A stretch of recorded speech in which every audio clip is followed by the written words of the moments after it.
Studju lokali li sar fost 400 persuna ta' bejn il-15 u l-50 sena wera li hawn narfin ġenerali pjuttost b'saħħtu fuq kundizzjonijiet marbuta mal-ikel, iżda hemm bżonn aktar għajnuna biex wieħed jaraf ċertu sintomi fuq innifsu.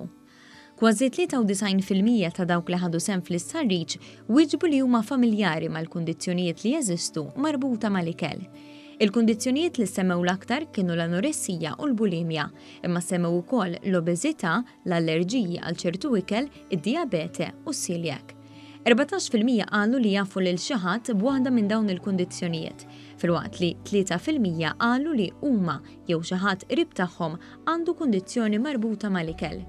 Fatt interessanti li ħareġ minn dan l-istudju li sar mill-Fondazzjoni Darkenal Saħtek flimkien mal-Fakultà għat-Tissieħ tas-Soċjetà fl-Università ta' Malta huwa li għalkemm 3% biss qalu li huma jew xi ħadd qrib tagħhom għandhom kundizzjoni marbuta mal-ikel, meta ġew spjegati is-sintomi 14% qalu li għandhom is-sintomi.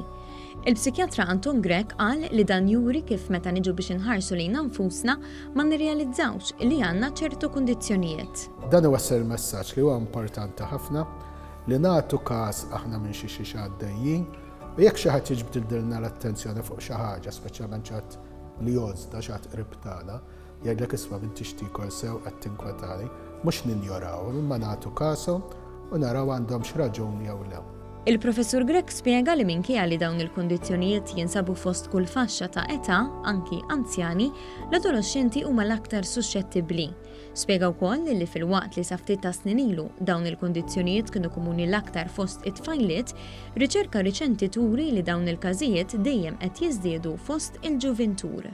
Din l-aktar li qed tiġi għaliex qed iwasslu kultura li l-irqiq ħafna u s-sabiħ huma l-istess ħaġa.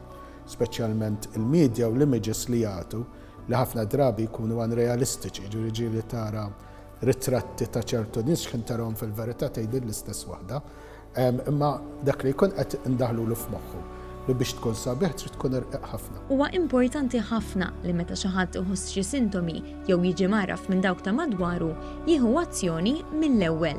Jien nemmen ħafna fit-tabib tal-familja, ġifier dak li jkun jekk jibda bit-tabib tal-familja ikun jista' jigwidax, ikun jafu sew, ikun komdu miegħu ikun jaf bis-servizzi u hekk.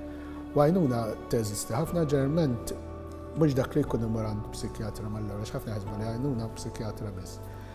Ma' psychologists, psychotherapists, nutritionists, dietitians, kollha jistgħu jgħinu f'dan ir-rigward. Waħda mill-fondazzjonijiet li toffri għajnuna speċifika f'dawn il-każijiet hija Darkenal Saħtek fl-Imtarfa li Anton Grek huwa ċ-chairman tagħha.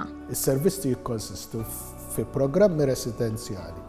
Ġifieri min il-kundizzjoni tkun daħlet il-ġewwa li jkollhom bżonn jidħol residenti. U hemmhekk għandna kemm programmi għal min huwa obeż u anke għal min għandu l-anoreksja.